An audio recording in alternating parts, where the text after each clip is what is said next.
ペンネームルリコさん、20代の女性からいただいた相談です。こんにちは。私は23歳女性、仕事は医療事務をしています。疑問に思っていることがありますので質問させていただきます。私は他人のせいで自分が怒られることが許せません。仕事中、私が指導している後輩が失敗したとき、私は丁寧に仕事を教えているつもりなのですが、その後輩が失敗をするたびに、先輩から私も指導されることになります。一度や二度ならば良いのですが、その子は何度も同じ失敗をしてしまいます。また、夫の趣味がゴルフなのですが、コロナウイルスの流行により、緊急事態宣言が出ているにもかかわらず、友人とゴルフに行こうとしています。当の本人は国の方針では、ゴルフは自粛の対象に入っていないなどと言っていますが、私はそういう問題ではないと思います。もし仮に私がコロナウイルスにかかったとして、職場で事情聴取をされたときに、旦那がゴルフに行っていたと話すことに耐えられません。私は不要不急の外出は控えているのに、意識が低い人のせいで私が責められることになることがとても嫌です。他人のせいで自分が責められることが許せないので、子供を作ることにも積極的になれません。想像でしかないのですが、おそらく子供も誰かに迷惑をかける行為をしたり、学校で誰かに迷惑をかけて保護者として私が呼び出されたりするのではないかという想像ばかり働いてしまいます。自分がどれだけ子供に指導していたとしても、多かれ少なかれ怒ってしまうと思うのです。このような私は考え方を改めた方がいいのか、それともこんな考え方でも自分は自分として認めて生きていけばいいのか、和尚様のご意見をいただきたいです。よろしくお願いいたします。お釈迦様が説かれた戒律の中に不摂火戒というものがあります。不摂火戒で、この不摂火戒は何かということを言う前にですね、この一問一答でも何度も私もこれまで説明をしていると思うんですが、改めて戒律というものがどういうものなのかということを先に話をしたいと思います。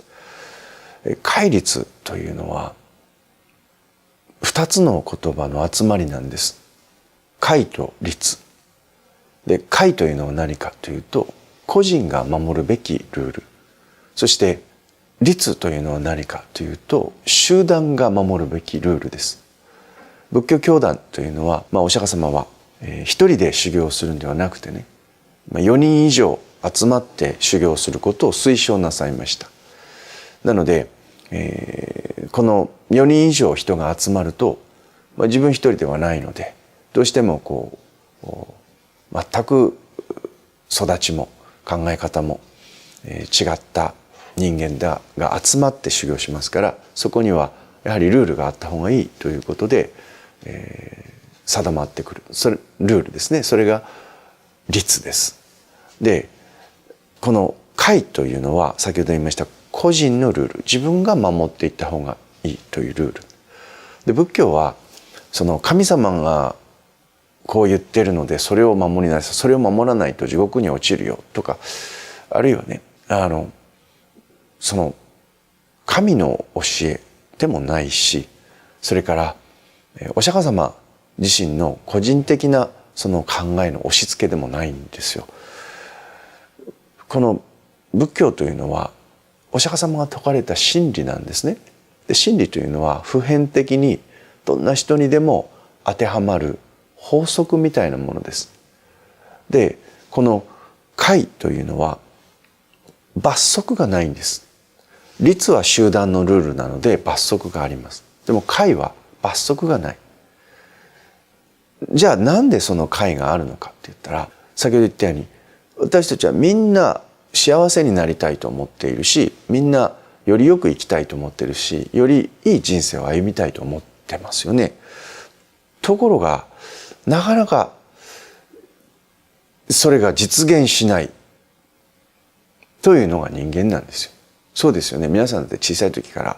ずっとね、自分が幸せに生きていきたい、自分がより良い人生を生きていきたいと思って、私たちみんな勉強したりとか、いろんな知識を得たりとか、ね、自分にとってメリットになるように生きてきてるのに、なぜかこう自分にとってね、こう不都合なことがいっぱい周りで起きたりとか、うまくいかないことが多い。ね、で、そうなってしまいがちなので、より巧みに生きるためにこういう解を持つといいと提唱されたのが解なんです。さて、その解の中に登場してくる、これがですね、不摂華解というとっても大事な解があるんです。不摂華解とは何かというと、過ちをいつまでも責め続けないということなんです。不摂華解、文字に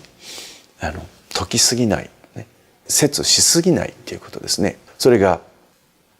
不摂華解で、瑠璃子さんの問題は何かというと、このね、他人のせいで自分が怒られることが許せませんって、はっきり生きてしまうことなんです。で、そんなこと言うとね、そんなん誰も自分は一生懸命生きてるのに、一生懸命自分は人に迷惑かけないようにって思って生きてるのに、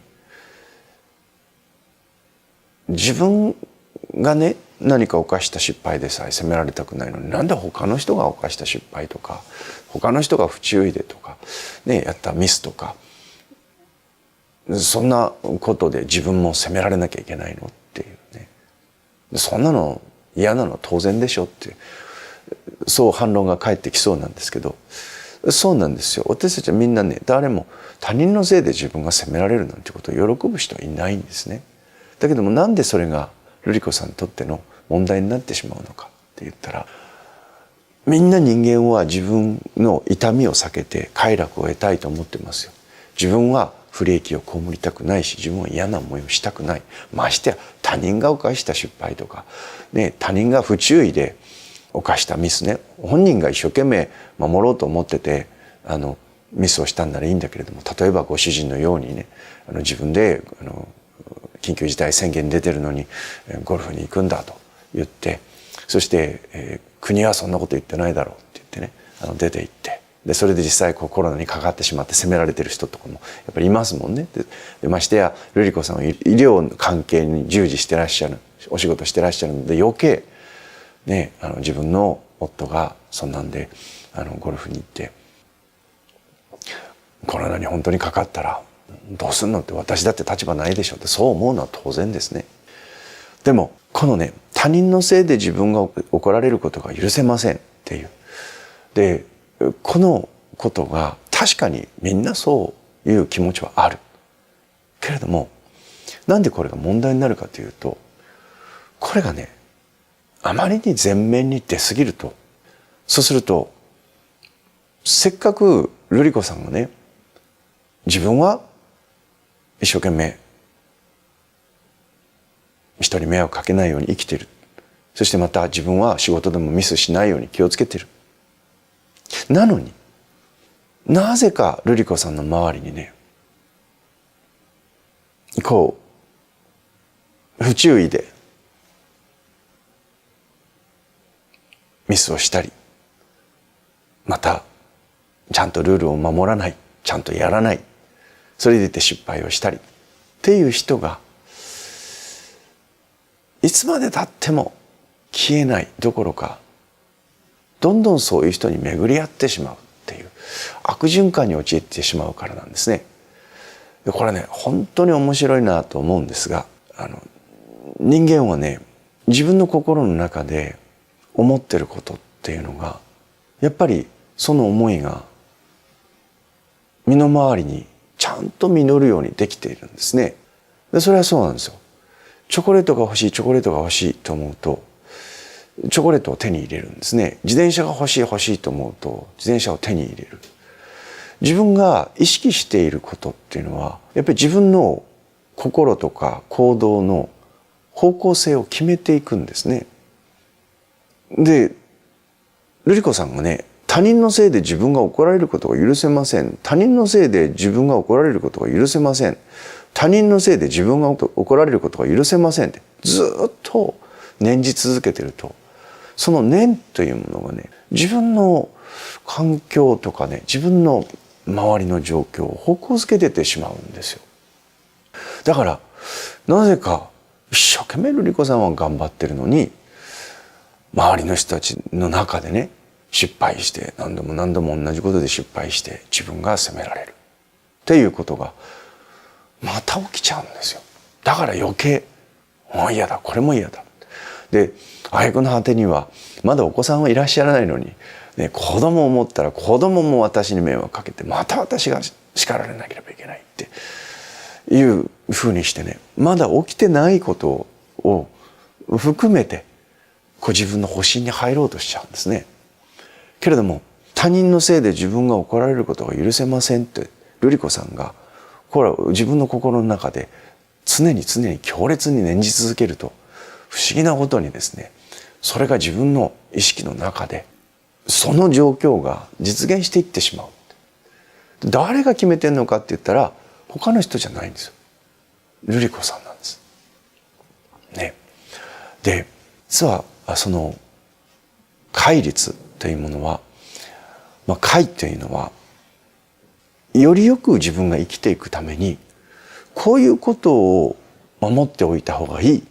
というのがですね、その過去の先人たちがその膨大な歴史と、そして非常に鋭くて深い人間の観察によって導き出してきた、この自分がよりよく巧みに生きていくための一つの法則なんですね。でこの中の先ほど言いました不石化戒というのは、私はね、不石化戒というのは自分も含め決して完璧ではない人間、その人間と人間の関係において遊びを持たせるということだと思ってるんですね。でこのね、遊びを持たせるということはどういうことかというと、自転車とか車とか瑠璃子さんもし乗られたことあるんだったら分かると思うんですが、必ず自転車とかもブレーキがついてますね。私もバイクが好きなのでバイクに乗るんですけども、バイクにもブレーキがついてます。車にもブレーキがついてます。でも必ずブレーキってそのブレーキが実際効き始める前にちょっと遊びがあるんですね。でこの遊びがもちろん多すぎてもダメけれども、遊びが全くない、少なすぎてもまた何か走っていてぶつかりそうになったりとか、急に何かが飛び出してきたりしてブレーキをキュッとかけなきゃいけない時に、このね、遊びがあることによってブレーキが自転車とかバイクとか転倒しないようにかけられるっていう、そういうふうになってるんです。人間って無意識のうちにその自分が意識してコントロールできる動きと無意識のうちに動いている動きっていうのがあるんですね。でこれを上手にバランス取っていくのがこの遊びというところなんですけど、もし遊びがないと何かが飛び出してきたって言って自転車のブレーキをキュッとかけた時にですね、ブレーキが瞬時に効いてですね、そしてタイヤがロックして、そして転倒したりステーンと転んだり、車がバーンと滑ってですね、タイヤが滑って車体が大きく触れてしまったりということが起きるんです。でそうやっていざという時のブレーキなんですけど、絶対に必要なブレーキなんですけども、そこに遊びがないとかえってですね大事故につながってしまう。でそのために遊びがあるんです。でこの人間関係っていうのもそうでね、みんな人間が生きてて、で一人で生きられないので家族を作ったりとか仲間を作ったり、職場でもそうですね、その医療のお仕事だって、お医者さん一人で患者さんを見ることができないので、そこにねその看護婦さんがいたりとか、それからいろいろなその医療の手続きの申請をしたりとかね、保険の申請をしたりとか、いろいろ事務をやったりっていう瑠璃子さんみたいな人がいたりして、そしてチームで病院を運営してるわけですね。で患者さんを見てるわけですね、チームでね。一人でやってない。でその一人でやってない、必ず誰かと誰かが関わってお仕事をしていかなければいけないって言った時に、この人間と人間の関係において全くその間にね遊びがなく、絶対に失敗しない完璧な機械のような、いや機械だって誤作動したりとか、機械で物を作ったって必ずその製品がですね、1,000個作ったり1万個作ったりすると、そのうちのね何%とか 0. 何%とか欠陥品が出たりするものなんですね。完璧なものっていうのはこの世の中にはないんです。でこの完璧ではない、ただでさえ完璧ではない人間が人間同士集まっている時に、そこに遊びが全くないという状態だと、自分も苦しいし、それから他の人も苦しくなってしまう。なので不摂化界というのがあるんです。必ず人間はみんな過ちを犯してしまうんですよ。ルリ子さんはおそらく仕事ができる人なんだと思うんです。そして真面目な人なんだと思うんですね。で一生懸命気をつけて人に迷惑をかけないように、できるだけ仕事だってミスしないように、そしてまたそれができてしまう人なんだと思うんですね。けれども病院に来られる方見てください。いろんな人いますよね。そのいろんな怪我で来られたりとか病気になられたりで、その中にはね理由を聞いてみるとね、なんでそんなとろいことで怪我するのみたいなことがあったりするんですよね。けどね、私も自分もそうやってですね、一生懸命自分が頑張ってる時っていうのはやっぱり人をどうしても責めてしまう気持ちっていうのが出てきたりするんですけど、だんだん私もね、私も救急車で何回も病院に運ばれてますし、自分でねやっちゃいけないよって言われることをやって大怪我して病院に担ぎ込まれたこともあります。子供の時に本当に体中にいろいろ傷があって、でその病院に担ぎ込まれたりっていうことは本当に何回もあるんですけど、そしてまたルリ子さん言う通りね、子供の時にいろんなことをやらかして、そして何度も私の両親が、特に母親がね、人に迷惑をかけた人に一緒に謝りに行って、で私の横で頭を何度も床にこすりつけて謝ってっていうことを、本当に迷惑をかけて私も生きてきたので、そんなことをですね、振り返ってみた時にね、みんな人間って完璧ではいられないんですよ。ルリ子さんは今は完璧かもしれないけど、ルリ子さんだって年を重ねていくとね、自分では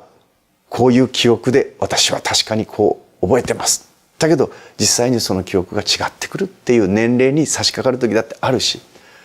だんだんこう人生のその体力のピークとか、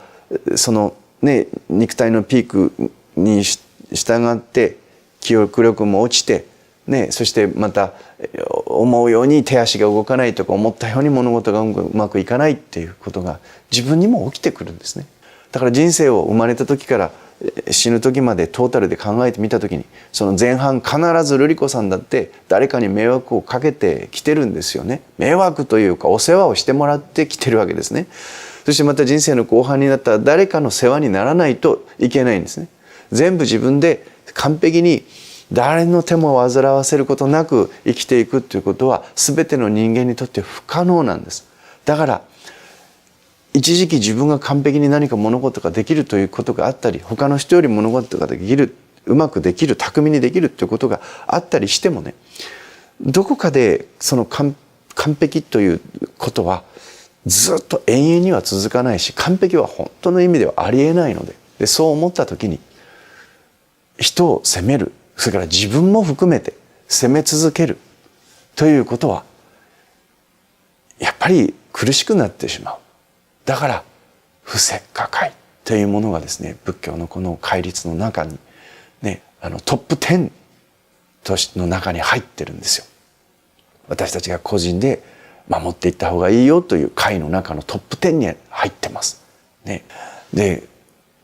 この不摂化ということ、そういう遊びが人間の関係にあることによってね、そうするとじゃあ何がいいのかっていうと、例えば今ルリ子さんいくつかの例を出してますけども、ルリ子さんは今後輩が何度も失敗をするんだと。でもね、これ私もよく失敗する方なので分かるんですけど、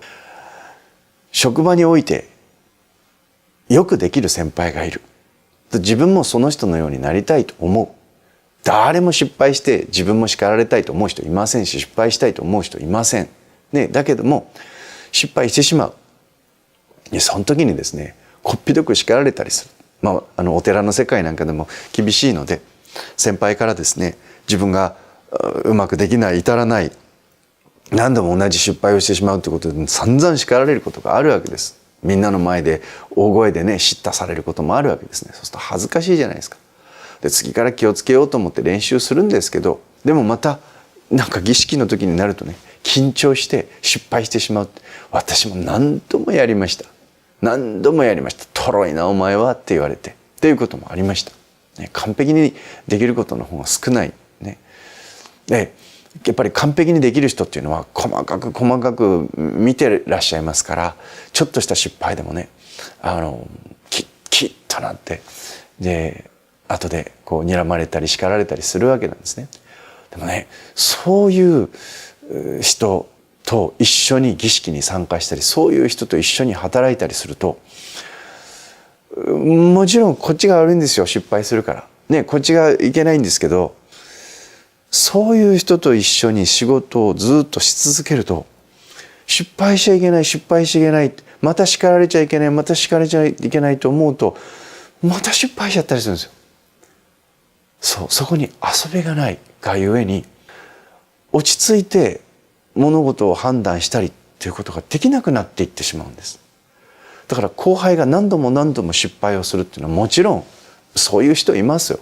ね、その能力の問題であったりとか、やっぱり慣れてないっていうこともあるし、能力が低いっていうこともあるのかもしれませんけれども、何度もそうやって同じ失敗で叱られるっていうことを繰り返していくとですね、後輩とか子供とか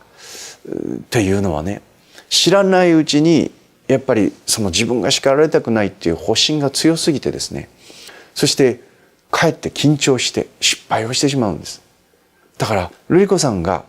自分の中に遊びを持たないことによって緊張感っていうのを周囲に作り出してしまう。でその緊張感が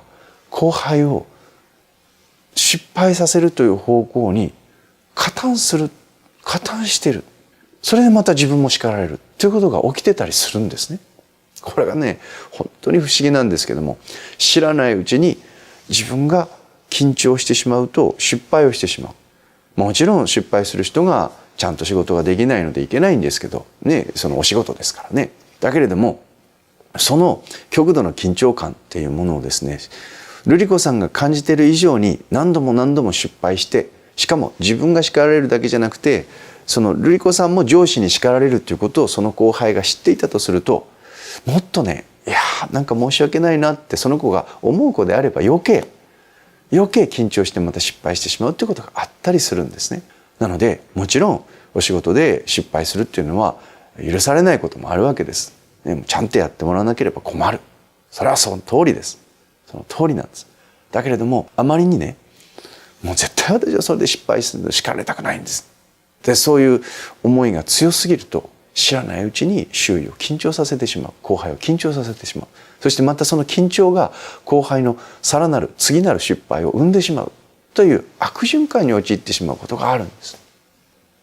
またご主人の件なんですけども、ご主人もそのね、ゴルフで緊急事態宣言で、いやそれは国はそんなん出してないか、まあ常套句ですよ。ね、自分がやりたいことを誰かにダメって言われた時に、ブレーキかけられた時に、ストップかけられた時に反論したい常套句ですよ。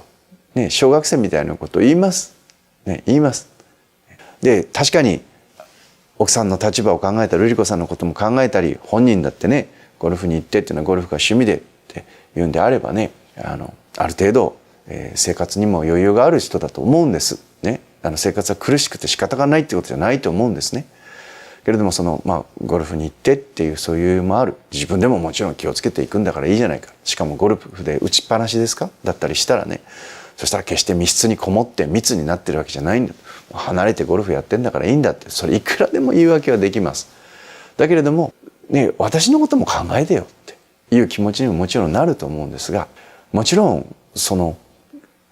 その通り気をつけなければいけない時は気をつけなければいけないし、いろんな意味でね、この緊急事態宣言出てる時はせめてちょっとおとなしくしときましょうっていうところに少しでも理解を示してほしいって瑠璃子さんも多分思うと思う。でもそうであるならば余計なんです。頭ごなしにダメって言うんじゃなくてね、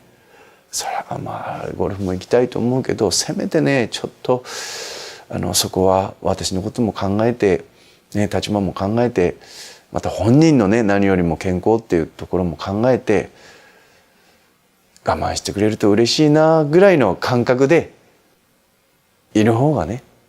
ご主人も瑠璃子さんに対してねいろんな言い訳をして無理に出ていこうとせずにね、まあ普段ねそうやっていろいろ譲歩してくれてるし、自分も本当はゴルフ行きたいんだけどちょっと気をつけるかっていうふうにして少し態度が柔らかくなったりするもんなんです。でまた最後子供のことも想像して、将来自分は子供を持ったことがないんだけどもし子供を持ったら子供も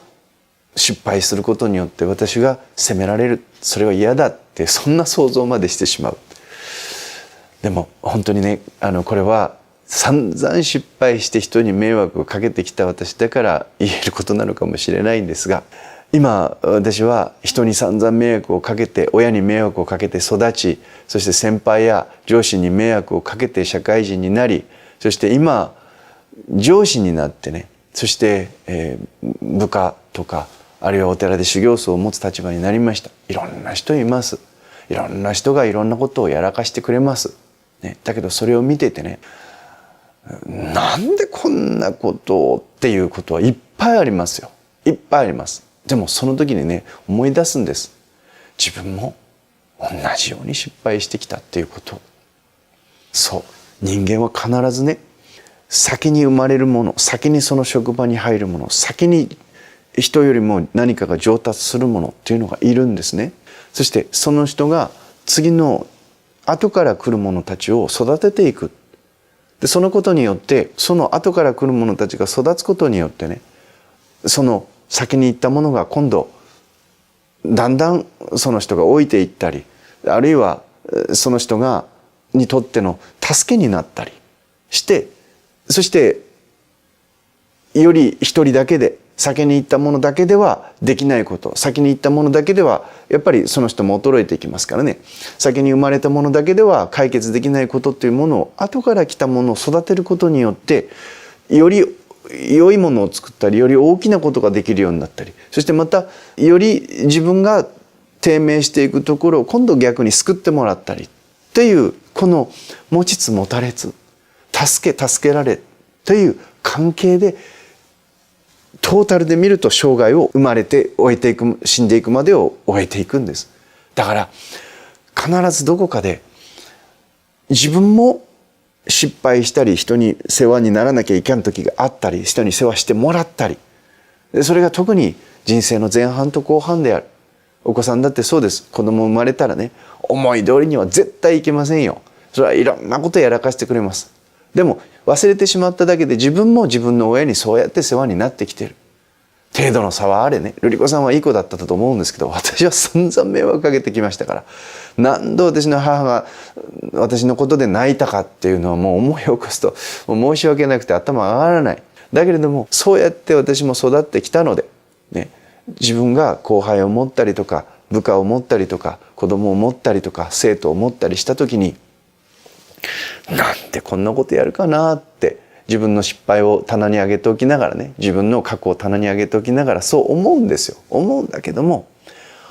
そうやって人が育つんだなと。一回言ったらピチッとできる人もいる。言わなくても見ててできる人もいる。でもね、何回言ってもできない人もいる。だけれどもそういう人もひっくるめて私たちは人間の関係っていうものを生きてるんですね。命を生きてるんです。だから不正加害なんです。自分の過ちも責め続けるっていうのも良くない。ね、ちゃんと反省したらもうそれで終わり。あとはもう反省を生かして次は失敗しないようにする。ね、でも人の失敗も一緒。一回失敗したらその時失敗したことはもうそれで終わり。次に失敗したっていうのはまた次に失敗した。でも次に失敗したっていう次のことがあって、あまりにも重なるようだったら、なんでこの子は失敗するのかな、どうしたら失敗しないようになるのかな、そういう方向に思考を持っていった方が、また失敗してまた私が叱られて、もう私は他人のことで叱られるのは嫌なんですじゃなくて、なんで何回も失敗するのかな、失敗するには失敗する理由があるんです。その子の足りないところ、理解してないところ、ね、何かが分かってない、何かが理解できてないから失敗するんです。そしてまたそれが実際に動作として行動としてテクニックとして身についてないから失敗するんですよね。なのでだったらまた何回も何回も失敗をして自分も叱られるぐらいだったらね、なんかちょっと一回なんで失敗するのかってもう一度考えてみて、どうしたらこの子が失敗しないようになるのかなっていうことを改めて考えてあげる。そうすることによって不石化ではなくてね、人の過ちを責めるんじゃなくて、その人がどうしたらできるようになっていくのかっていうことをその人の立場に立って考えてあげる。そのことによって緊張が和らぎ、その子も失敗をしなくなっていくかもしれません。ということで、瑠璃子さん、とっても真面目で仕事ができる人だと思うんです。きちんとした人だと思うんです。ね、で私の性格を変えた方がいいでしょうか、それとも私はこのままでいいんでしょうか。職場においても家庭においてもそうやってね、何かこうやんちゃな人とか、なんとなくこういい加減な人とか、そういう人たちに対してブレーキをかけるっていうきちっとした人っていうのは必要なんですよ。だから瑠璃子さんは瑠璃子さんのままでいいと思います。ただしそこに不石化という心の遊びを、人間関係の間においての遊びをちょっと持っておくことによって、自分がね迷惑をかけられたくないっていうことが、本当にあんまり人に迷惑を、人の失敗によって自分が責められないようになっていくんですね。なっていくんです。ブレーキの係をするという人が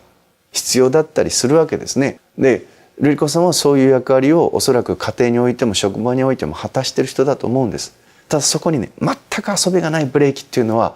かえって関係を混乱させたりとか、衝突を生んだりとか、緊張を生んだりとか、何より自分自身が生きづらい。だからもったいないなと思います。ね、瑠璃子さんはそのままでもいいけれども、そこに不石化という遊びを自分に対しても他人に対しても持つことによって、よりこう何かスムーズに生きられるようになるんじゃないかなという気がしています。ね、自分ばっかり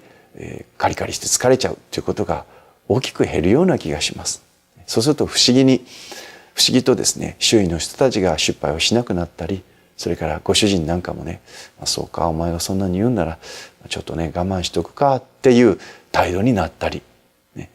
そんなことが実際に起きてくるんじゃないかなということを、私も過去のいろんな体験の中から確信しております。そんなことでどうぞ不石化会、ご自分の心に、その心にね、遊びを持たせてあげてください。応援しています。